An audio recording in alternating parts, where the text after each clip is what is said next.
My name is Eric. As I said, I'm a fractional CTO. I got into Python. Brandon, a really good question earlier. I got into Python because I was doing a lot of stuff called MATLAB for a while in grad school. In terms of this is being recorded.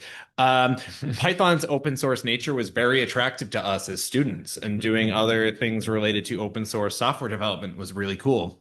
And Python being, you know, very closely related to C and, pulling in all the SciPy, NumPy, numerical library stuff was just a huge boon for us in grad school in like the late aughts, early teens kind of thing. And I fell in love with it. Increasingly seriously for the better part of 15 or so years. I got my PhD in machine learning stuff at NYU a decade and change ago, and have done a lot of other fun stuff with Python, a lot of deep learning back before LLMs were a thing. And yeah, so this is an opportunity, thank you slash apologies for nursing my inner academic a little bit. Um, I've been thinking about this for a bit because it reminds me a lot of autoencoders, if folks remember those from the earlier machine learning. Well, not very early, but maybe like 8 to 10 years ago. So, um, I want to talk a little bit, and my background, Alex, is it? You mentioned the guitar stuff recently. I got into software development because I wanted to make guitar effects. So, um, there's also really interesting parallels with audio codecs, audio compression, and things here. So it's just different domains and how you're just trying to make data smaller. So that's my preamble. So information compression. You want to use compute and some background model to throw away irrelevant data and recover sameness. So you have some input that lives in a very specific domain. Generally, when you think about compression, except for statistical compression, which I'll get to in a second, you have some model of the world. You can leverage that model to compress information against it through an encoding process. You spend compute against data to get smaller data. And then you can throw that smaller data against an inverter model to get back your reconstructed input. So back to this lovely diagram that's full of color. It's all gray. It's gray boxes. So on the left, you have a larger input object. It goes through a compute. Compute is a square box, goes into a smaller data object, which is a fuzzy little tiny cloud. You can push that back through another square box decoder process, and then that gets you a much bigger cloud. And then you have some, in this case, a thinking emoji, which looks at the input and the reconstructed output and says, it's the same. And ideally, they are to some definition of sameness. Um, and I'm going to hide everyone here. Put this down here. Traditional kinds of compression. The first and classical one is lossless compression. This is typically statistical compression. Huffman coding, Leibniz Welch is used in JPEGs, not JPEGs, PDFs. The idea is that you could just use your bits more wisely against either a lookup table or a dictionary and then get everything back. So you're just leveraging. A great example is UTF-8, where more frequent characters actually get byte representations that are easier to encode. So E's, T's, N's in English, you give them easy to encode things. Q's require more bits. So you can think about entropy, this idea of information content. So for files or just any kind of data, you have zip encoding, gzip, other kind of algorithms. You can do, I don't really think of PNGs as a portable network graphic, as a compression kind of thing, but it's a way of bitmaps or other kind of things, or just pixel values. FLAC for audio. These are all lossless things. You get back exactly what you put in against a known encoder-decoder pair. Especially for the internet, advanced a lot of lossy codecs. The idea of a lossy codec is that you have information that you're like, we can't perceive it as humans. We have fallible audiovisual sensory systems. Just chuck it. We don't need it. You're not going to notice. Or you have a sliding scale of degradation that you can suffer through. So it's indistinguishable or relatively indistinguishable to different human perceptual systems. So you have MP3s. I think AAC was actually the Apple audio codec, which is very closely related to the MP4. JPEGs, H.264, MPEG on the video side. They all follow the same basic idea, which is you have way more resolution in a digital representation than you will ever really notice. You can do different, often spectral manipulations of it and check out stuff you're not gonna know. Um, so when you think about perceptual compression, here you have Garfield. It's kind of like a support vector image. It doesn't have a lot of color variance, so you have large areas of just the same color across things. If you throw it through a JPEG compressor, uh, and you have to zoom in to really look at some of these artifacts that happen, and you can actually see these. I think they're 8 by 8, so 64 pixel squares that get transformed in a 2D Fourier spectral representation. You throw away a bunch of stuff, and so you get this block artifacts around different things there. But if you actually just the black background is because the PNG that I've found on the internet has an alpha channel. JPEGs don't, or at least when you run it through ImageMagick, it doesn't. And I was very scrappily throwing this together. But I want to talk about semantic compression. So the idea behind semantic compression, very similar to perceptual. So if you have perceptual, it's the lower level, like can you hear, see, feel, like the sensory perceptual side of things. Semantic is more about cognition and meaning. Um, can you reconstruct an output that is functionally equivalent to some definition of function or purpose, or whatever? So you have to define your evaluation function for how you mean it's semantically equivalent. But you could say if you have two implementations of merge sort, how do you know they're the same? They have the same runtime? Well, you might have different processors. Well, do they produce the same outputs? Okay, that's kind of functionally equivalent. Um, if you have two different performances of the same Beethoven sonata, how do you know they're the same? Does everyone say, yeah, that was really well done? Like, that sounds like the fifth. Okay, yeah. So subjectively, that was pretty much the same piece, even if it was maybe, there were tempo variations, things that are perceptually different, but subjectively, they were semantically the same object. Or in terms of usability, if, you know, there's a Python meetup, presumably we're all a little bit on the tech side. If you're arguing with, say, a product manager or a designer about how maybe a sign-up form should work, if the funnel metrics are the same, is the implementation the same, even if you move the buttons around or change the color or make them rounded rects instead of squares? Kind of functionally equivalent. So it's semantically the same if you can measure some dimension that's the same. Okay, so let's talk about semantic compression. So imagine you have on the left side, you have this same picture of Garfield. Say to you, Garfield. And then from Garfield, you generate or find or search or otherwise discover some pictures of Garfield. So we have a really dense representation of Garfield. So the word Garfield is a way of encoding semantically this concept. Like, for all of us, Garfield is an idea. It's a cat that's kind of grumpy and eats lasagna and lives with a guy named John. But we know that because of our model. It's in us.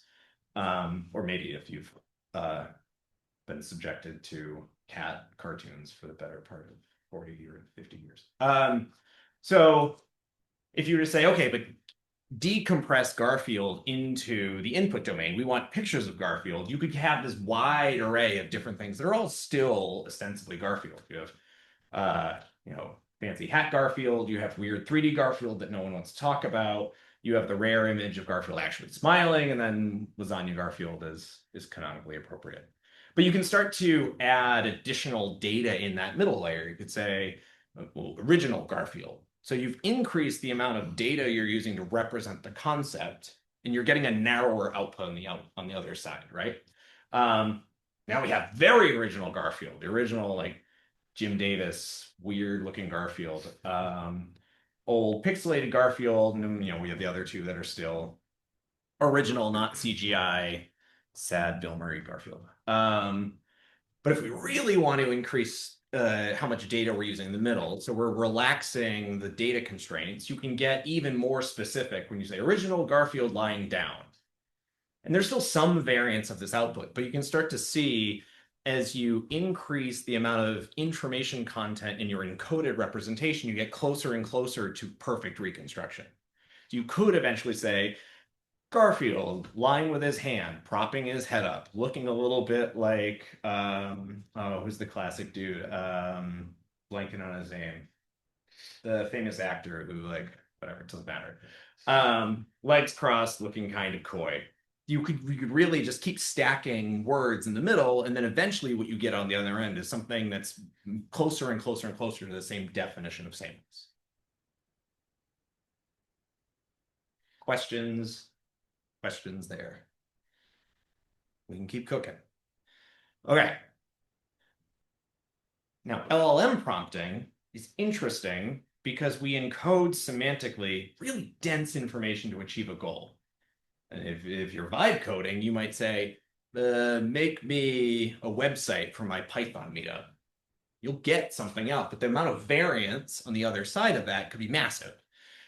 It'll probably be purple or magenta because that's what most vibe coded websites look like. But if you provide just a little bit of information, you kind of don't have the control over what comes out because you're operating in this dense encoded space. And you're kind of sampling because of next token generation, you're kind of sampling the most likely thing given the model that you're working off of. Now, I would go back and say, if you didn't know who Garfield was, you dropped into the planet, you Rip Van Winkled the last 90 years or something, you're like, I don't know Garfield, what the heck is this kind of thing? You mean like the president? It still requires memory. So there's this trade-off between memory and compute. And LLMs have a lot of memory. They can use a lot of compute to take a potentially very small prompt and inflate it, pulling stuff out of memory through compute to generate something on the other side of this decoder. So you could similarly think of taking lots of code, pushing it through an LLM encoder and saying, like, could you just give me the tiny prompt that would have written this code? And then run it back through an LLM to get back the code. And you can say, are these two things still the same? I, as a software engineer, I love this idea because I I don't actually dream about this. I dream about like wolves and other weird stuff. But it would be great if you could say, here's my implementation. Can you write it in English in such a way that if I then say, okay, well, I did this and I was using uh, Python 2. If I change to Python 3 in my encoding layer, can you inflate it back in a way where I've gotten through that dependency hell? Because you've gotten all the requirements to make it functionally equivalent. You have a complete prompt in the middle, and then you kind of manipulate it in encoding space and then get back something else. So can you say, I encoded my Django app, I have an English written definition in the middle, and then I inflate it back into Flask or pick a thing or something like that. So can you monk if it's perfectly reconstructed, you have a way of testing that these things are still the same. It makes sense that you could have some encoding function and conversely a decoder function that gets you back the same thing. There's a lot of work that goes into this, and I've not done this, but it's a really interesting idea to me, and I'm subjecting all of you to it tonight. um, so this is where things will get weird. Um, so that's the basic idea. Like, can we can we find what good prompts look like by taking implementations we have that work and then trying to squeeze the bits until we don't get back what we want? Because then that kind of shows you what that minimum entropy, the minimum information content in the middle could look like in order to, what would be a dense prompt? What would be something that could get you back the same thing if you then had unit tests on the other side of it? And then how do we think about sameness? Um, how do we think about trivial or indistinguishable differences versus meaningful consequential differences. Um, an app that processes transactions the same way, if it meets the same non-functional requirements, it works for 1,000 requests per minute and all this other stuff. You're like, it kind of is fine, kind of the same. And then you can use this to get through all your pull request hell when someone tells you to change your variable names. It's the same, Scott. Um, this is the end of my slides. At this point, I am going to have to screen share a different thing. Does anyone have any questions now before? Sure. So I've heard people talk about the concept of like evals, and I guess well, there are professionals out there who are like experts on evals to like characterize models, but is what you're talking about are evals ever created like in reverse, like you're talking about? Is that like a thing in the industry? Created in reverse. Meaning Like um, like you I don't know, start with the work of art and then you test the model's ability to like recreate the work of art. there were, I mean, this reminds me of something folks were doing for a while, which is like generative adversarial networks. And I imagine we might get back to some place with that, with LLMs for, making LLM text indistinguishable from like human text. Some of the tells like, oh, use too many M dashes, robot. Or if you listen to Suno generated stuff, there's still like the spectral content is still a little bit different. Um, and a generative adversarial and training, no one does this anymore because everyone's like, we have LLMs. But the idea was you have a discriminator and a generator. And if the generator tricks the discriminator, then you've kind of got this like Turing test style, like, haha, what I've produced is indistinguishable from the other stuff, and therefore I'm producing realistic data sampled from some distribution. It's interesting to think about evaluation in this context as if you said, um, it might be kind of hard, but you could imagine picking, well, we'll get to this in a second, but you could imagine saying, um, what's something that BizBuzz or merge sort or something like that. So if you have different implementations, you could say, hey, LLM, I'm telling you these are the same. So can you come up with a software evaluation prompt or some way of testing that these, like, prove to me that these are the same? Because I'm telling you these are the same. And then here are two things that are different, and I'm telling you these are different. So how would you know the difference between merge sort and quick sort or something like that? Maybe some it's a runtime. So it creates a bunch of data, and it's like, I know these are different because I can infer the complexity of this one is higher than the other one. And then therefore that's how I'm going to benchmark these sorting algorithms. So anything that's within the same runtime on the same uh, environment, it's basically the same. So it's actually the sameness is some proxy for like big O complexity or something like that. But you would still have to like supervise, semi-supervise it in a way to say these things are drawn from the same distribution and these things are drawn from a different distribution. The the key idea is this notion of like domain. So audio is a domain, but a subset of audio is speech. And if you've only ever been trained on speech and then you give it bird calls, your model will fail because the bird calls are out of domain to this very narrow domain you gave it initially. So the interesting thing about LLMs have been given all text humans have ever created as the domain, or other modalities now when you have audio and images and stuff like that. But it's interesting to think about how might you arrive at evaluations the same way. But evals have been cooking for a while. All right, so let's walk through what I've got set up here. So first, I want to look at a game. This is a mild Saw reference. So imagine we have this game. I hope I don't have any tells in this. Does anyone recognize this game looking at the source code? It generates a secret code. It gets a user's guess. It evaluates the guess based on position and color. It gives different signal back to the user. Is it mastermind? Dang. Which is interesting because I ran all of this ahead of time. This all works. I'm gonna have this up on my GitHub so folks can pull it down and take a look at it and all the rest. I didn't want to run out of tokens in front of all y'all. So I was like, I need to do all this ahead of time. But I promise you this all works and you can play along too. So if you have this source code, which just to be extra sure, I generated this off in Gemini and pulled it in. In Cursor, you might see I personally just pinned a Sonnet 4.5. So I wanted to make sure I wasn't just getting model in, model out shenanigans.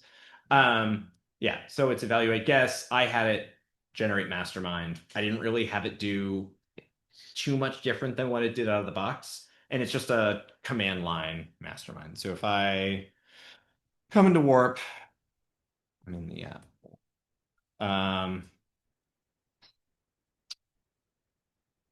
No. If anyone doesn't use warp, strong recommend. It's terminal with agents in terminal. So if I run this, welcome to mastermind. Oh, it is in there. Ha.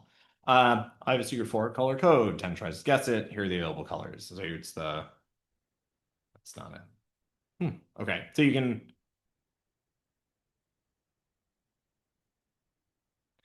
Whatever. It goes through the game. It works. You can see it's functioning code. Fantastic. This is unsurprising because all of these models have been trained on code, and almost certainly there are many implementations of Mastermind just sitting around the internet. So if we come back to Cursor, I have these two, they're basically just prompts. So if you're familiar with Cursor, you may often use chat mode. There may be other ways to do this. I don't know them yet. This works for me.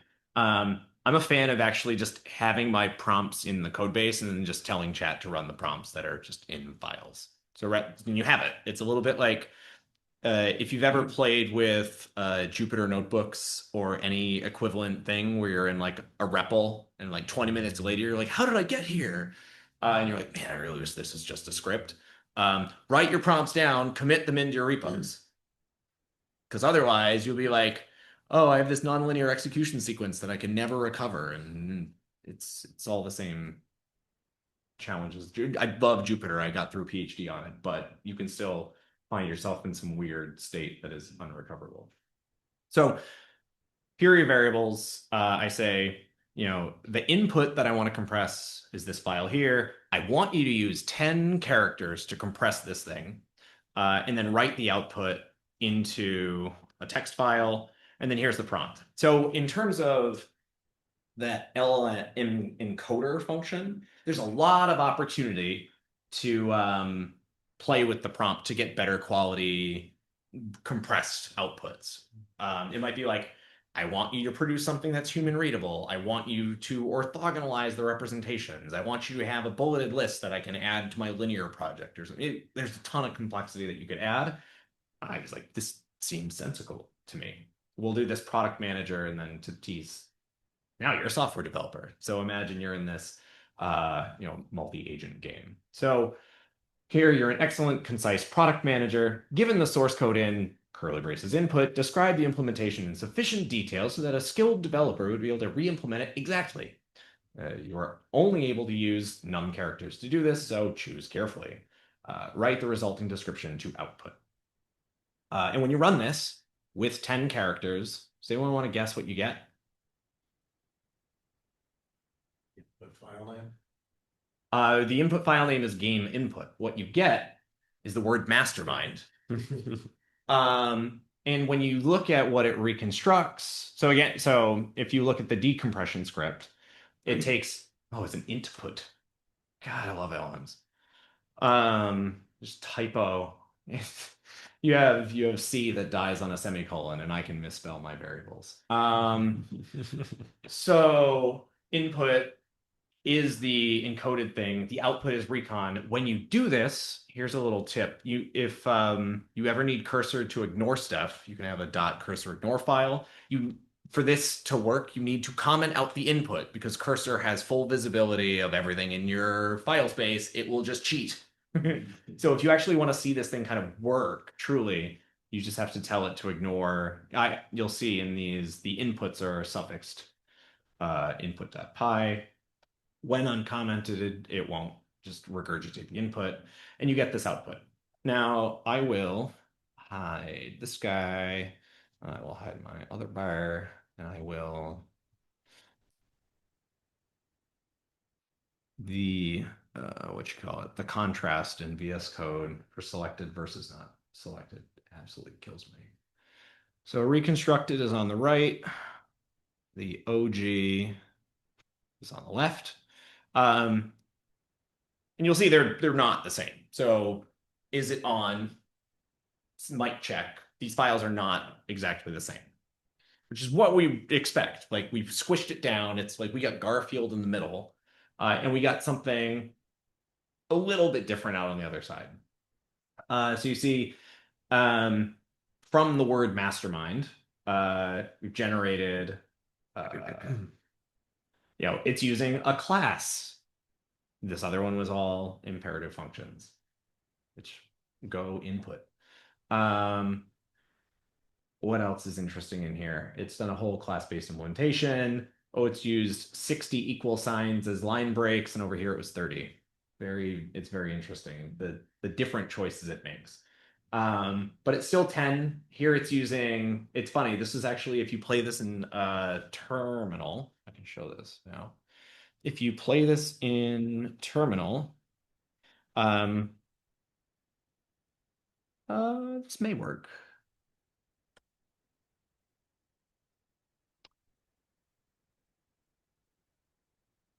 Our guess must be 4 colors.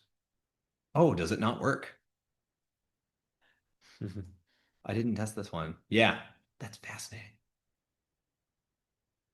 It wants them separated. Um, so yeah, so it's interesting. So it doesn't play the same way. So now you have a usability difference. So the first game, you could just enter characters in a straight sequence and it was understanding each character was separate. The reconstructed one, just from the word mastermind, has changed the input modality. So now you have to white space separate your guesses. It's a pain in the butt. Bad product manager. Um, RGYW. Invalid color W.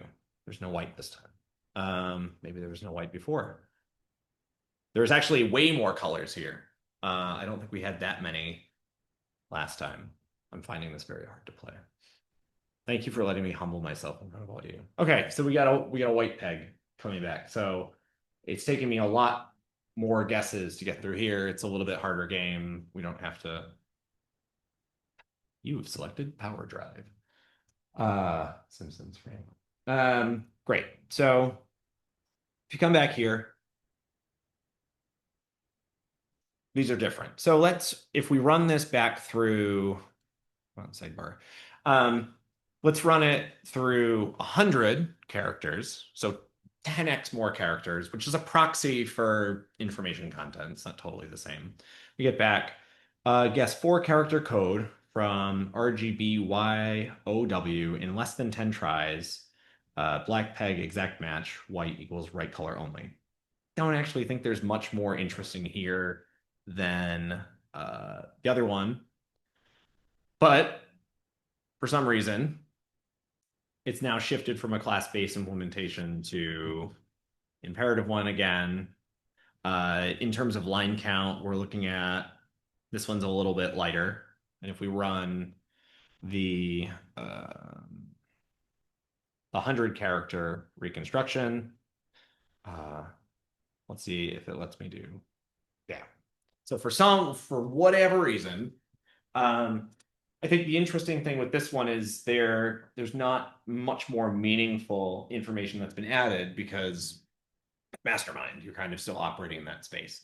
But you can look at, oh, I'm getting ahead of myself here.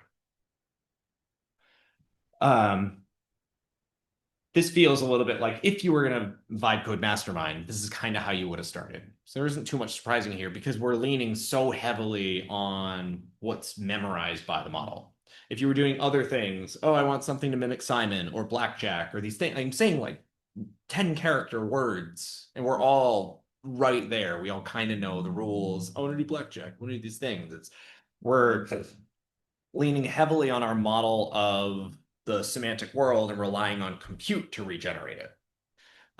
If you have something that's a little bit more random or bespoke or not currently captured in the world, you're going to have to do something harder, which is to say, if you're trying to use LLMs to create something novel, you should expect to have to prompt it a lot.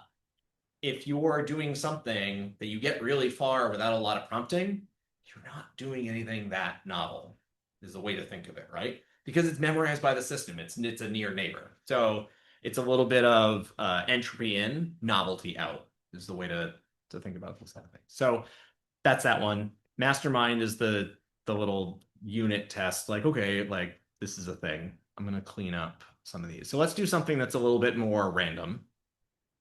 So here we have uh get some of these things out of the way. Should cursor ignore.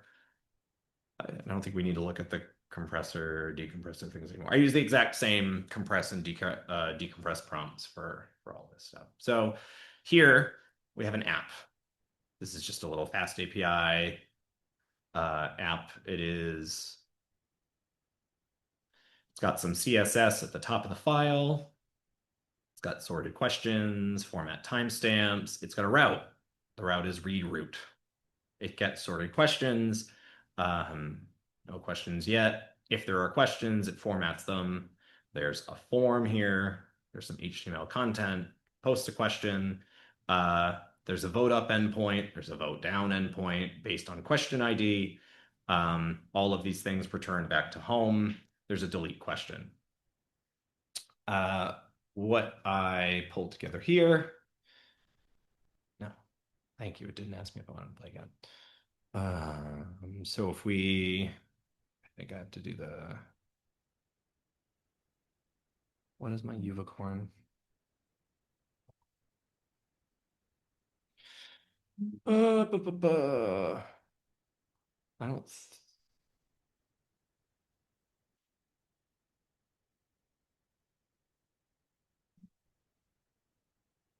well, does it blend? Huzzah. Okay, so this is a very simple Slido. I could have said Slido. I could have said implement Slido in Flask, but I didn't. Um, and it's all just in memory. It's nothing crazy. Is it going? Bad question. Um,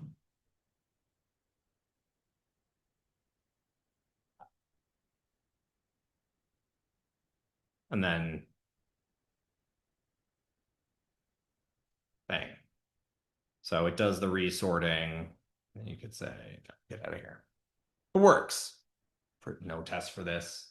Um, but we have a very, very simple, no database kind of thing. Um, so now we can run a test. So this is the input. If we run the compressor on, do you want to start with the big one or the little one? Should we go big to little or little to big? Big little. Big to little. Fast API question board with in-memory storage. Globals, question DB, a list of dictionaries. Question ID counter, int. Each question, ID text votes, int starts at 0. Timestamp, CSS constant.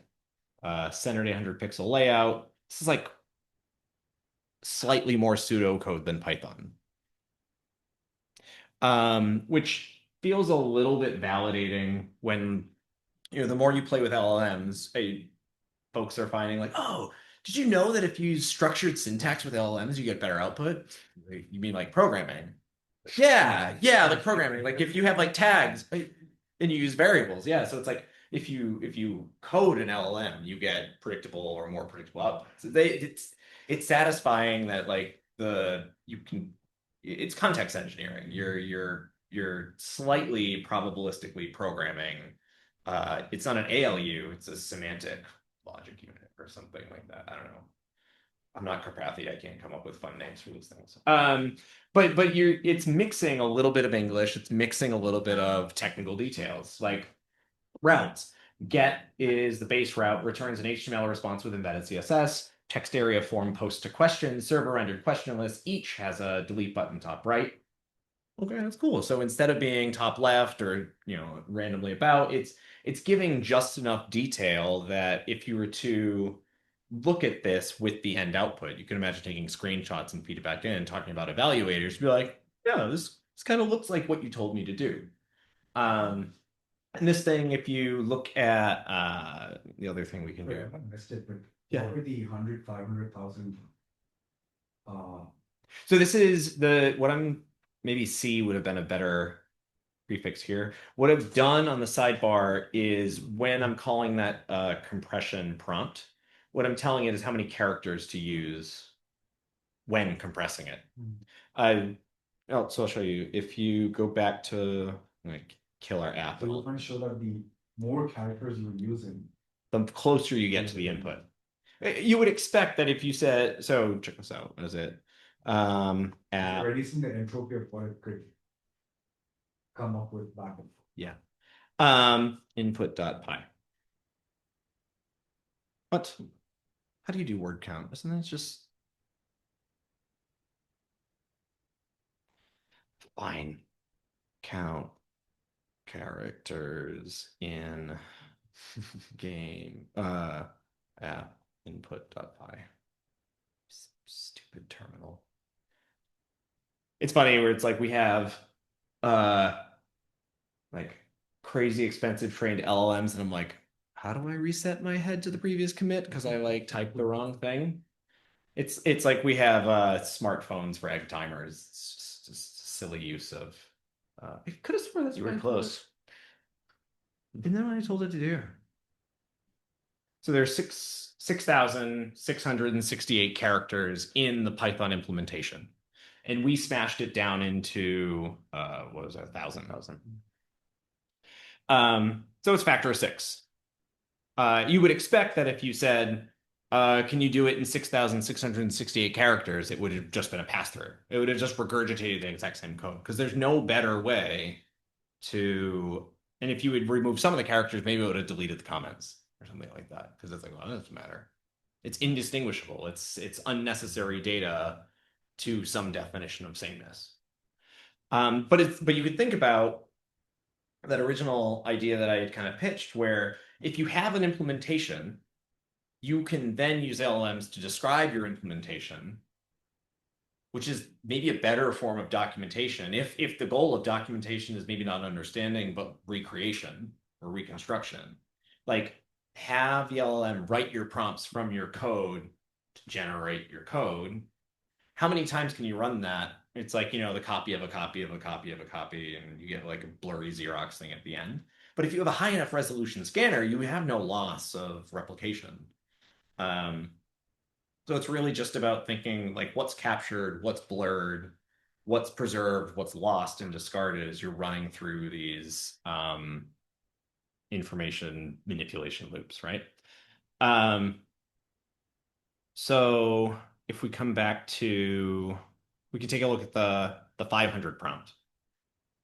And actually what I will do is put these side by each. Come on, bro. So this is the 1,000 on the bottom. It's clearly 1,000 characters. It has things like, what are UTF-16 symbols and all the rest. Well, it kept those here in the 500 character version. Preserves things like in memory. Doesn't say anything about globals in the 500, but it does mention that the globals is how the questions are stored. They're both really keen on Unicorn for being actually just off of quadruple zeros. Yeah, so you can see how the 1,000 character one is certainly more verbose. It's really pinning it down. It's the like Garfield, original Garfield lying down on his hand kind of thing. Um, but this is the 500 version. And if we look at the implementation, so here's the 500. Here is the, let's just look at the 1,000 recon. I haven't run, this will be fun. I haven't actually run any of the reconstructions yet. So let's start. This is like a hybrid live demo. So we just ran that one. Let's run the 1,000 reconstruction. Okay, well, it blends. It started at least. And let's see how it differs. Does anyone notice any differences yet? It's a little bit of a change blindness exercise too.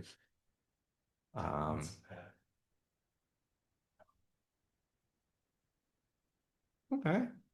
It's a little bit better. But it was on the side before, and now the things are above. Okay. That works, didn't break, and I can delete a question.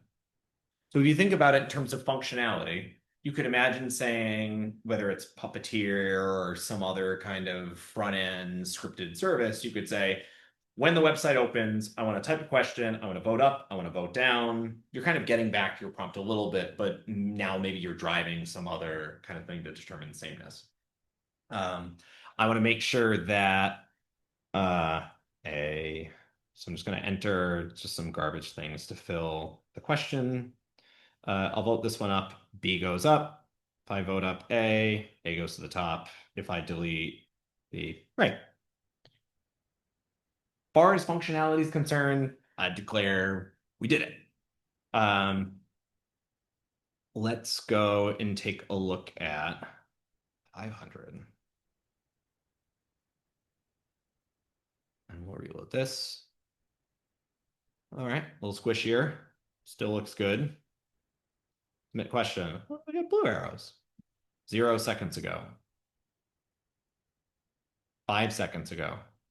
I don't remember that. I don't think that was there. Instead of saying delete, now we have a red X. I kind of prefer that. Let's vote this one up. So G's been voted up. ASDF. It's a real barn burner of a question. I'll delete the middle one.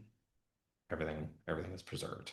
So yeah, we've compressed it from the 6,600 characters down to 500.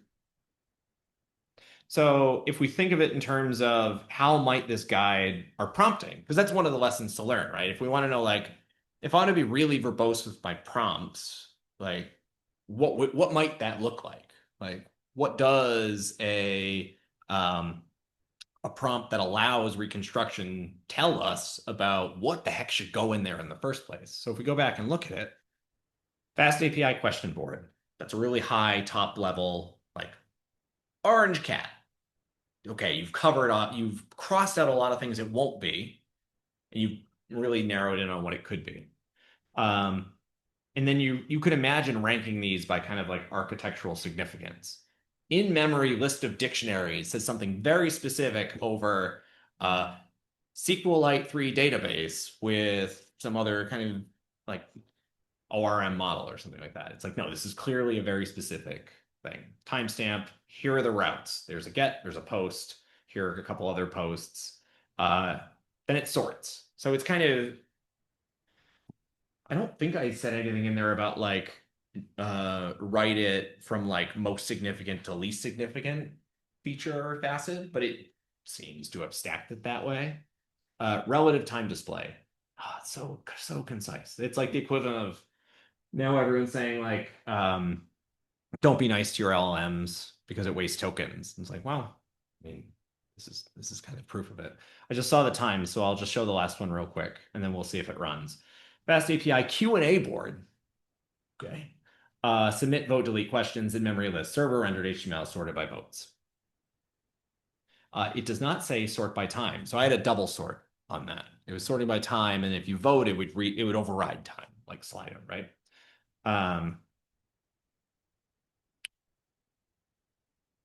I also have to say I thought this talk was going to take like 15 minutes, so thanks for all hanging out. What did I do? 100 characters? Yeah.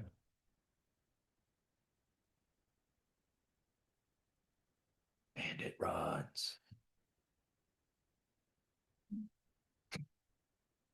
I can't believe, I mean, so it's funny because it's inflated, right? So when you reconstruct it, there's no penalty for verbosity. What it ended up doing was saying, like, no questions yet, be the first to ask. It's like, okay. Yes, because most question boards have that in the current data. Yeah. Yeah, there's no downvote. You can upvote, but you can't downvote.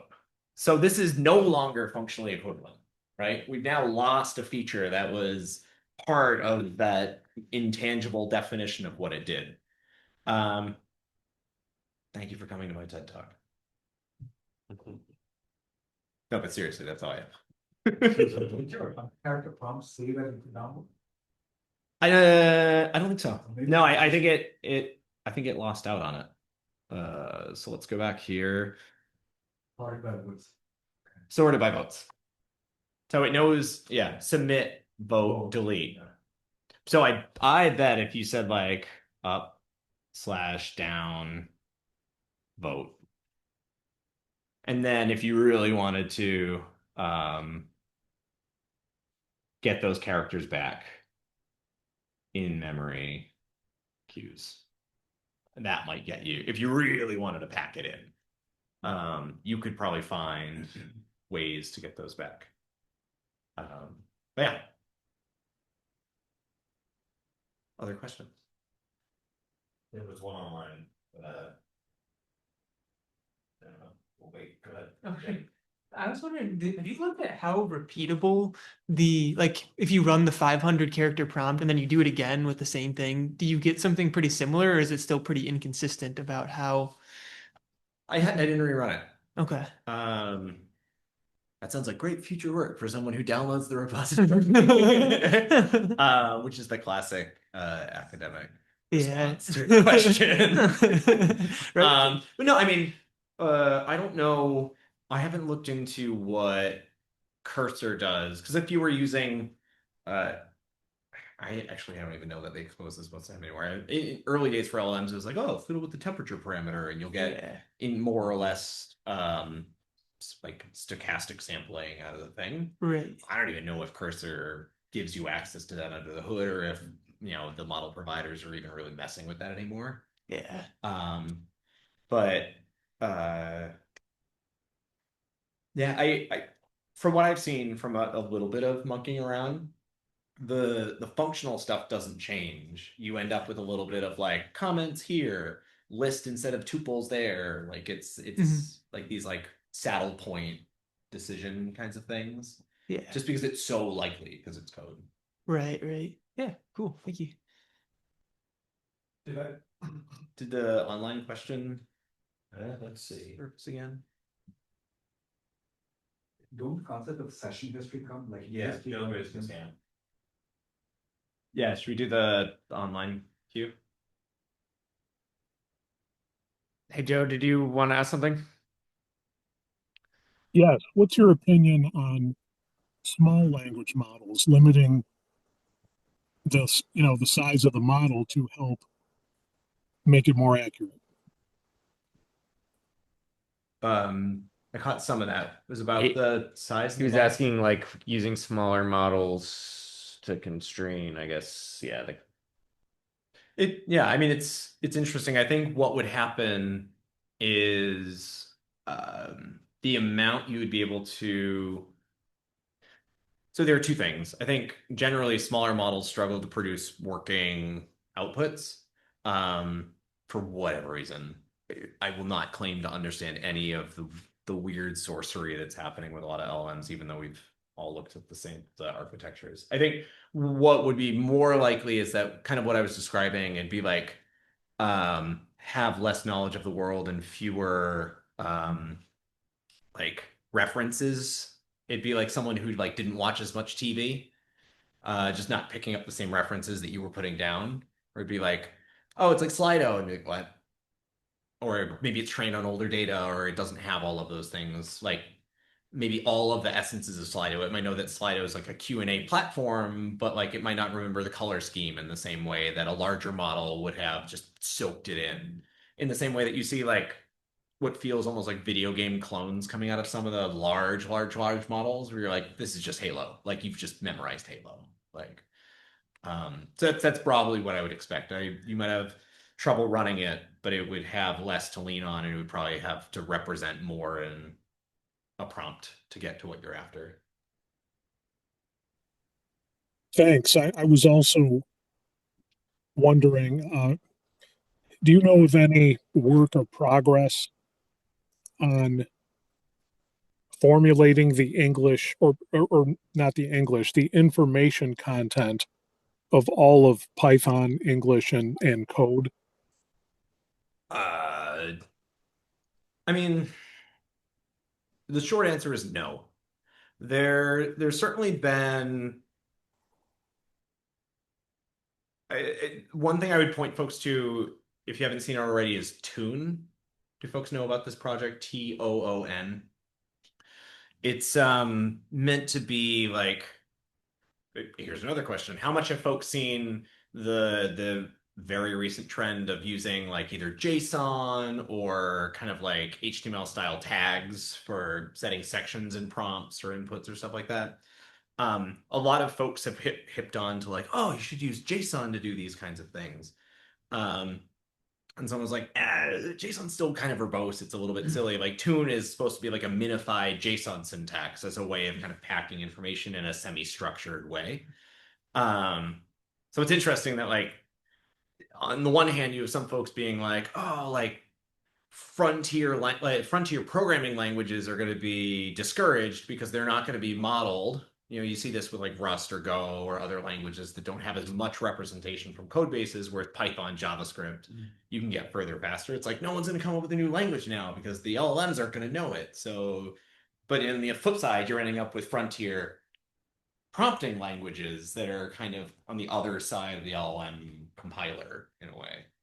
Um, Everyone's just making it up. Everyone's just trying to like plant their flag in the sand and be the next million view Twitter poster kind of thing. So it's crazy hype cycle stuff. But I was impressed by your meetup title that you were talking about it, going between Python, English, and code, so to say. And it reminded me of an AWS project uh, called Automated Reasoning that they released in August. And I was wondering if you've heard of that or similar projects where, a project will attempt to get the logic out of a piece of document. I have not heard of that, but I am definitely going to look that up tonight. Thanks. It seems like that's one of the next steps, and it seems in the type of area you've been talking about. Cool. Yeah, thanks so much for that. Any other questions for Eric, anyone? Yeah.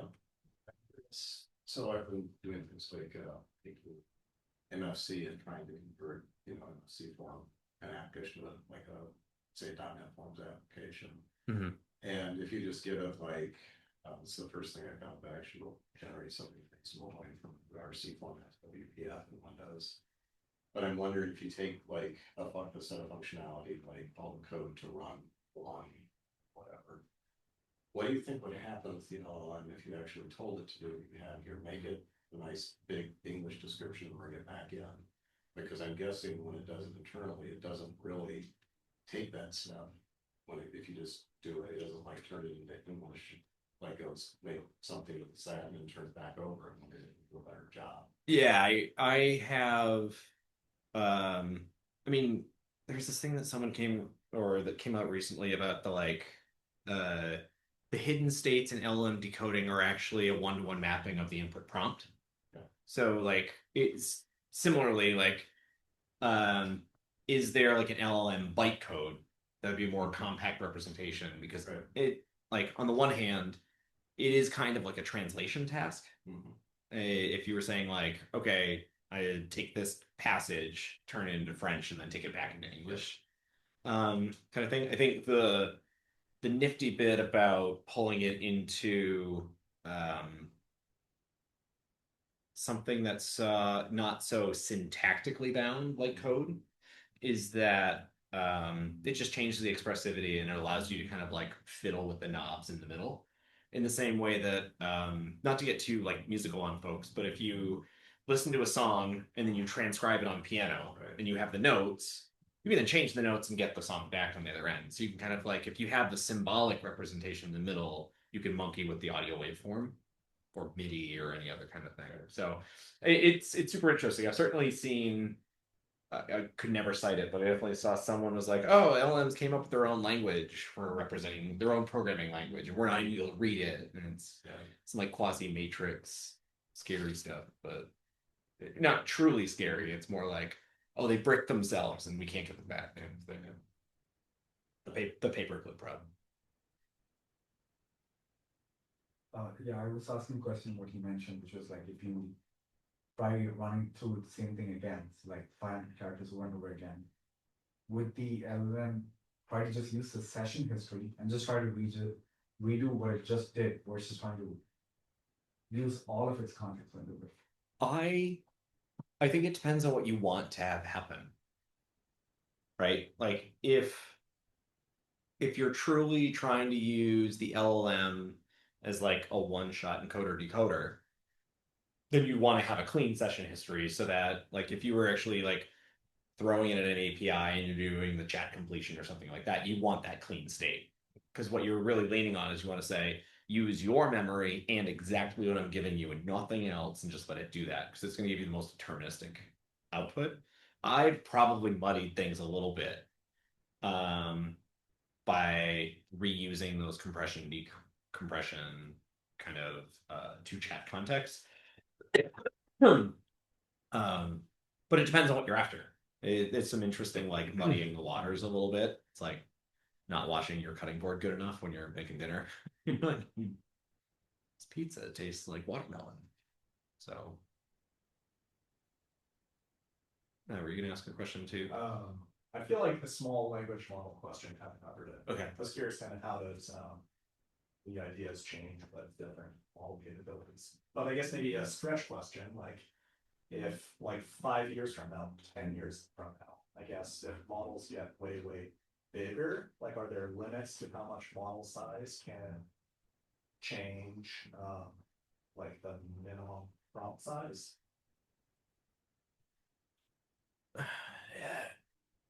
I have no idea. I would sit in front of you tonight and say, I think it still depends on the novelty of the thing you've constructed. Um, like a really good example I think about in terms of like perception and compression is why all white noise, like a static on a TV, you might perceive the noise as being indistinguishably the same, right? And what you actually have is a totally unpredictable, almost infinite entropy sequence coming at you. It's the least compressible thing because it's all information. But it's so much information, we process it as nothing. Right? So actually, there's no way to compress a completely random sequence, like the true random sequence, except the random sequence. You could model it by saying, uniform random number generator. Perceptually, they're indistinguishable, but the sequences of numbers, you'll never get, pseudo random notwithstanding, you'll never get the same one back. So you could never actually compress an actual random sequence. You just can't. That's the whole thing. Everything else is based off of there's a smaller amount of data that lives in a bigger Amazon box of dimensionality. So it's like if you actually just have a full box, then there's no way to squish it.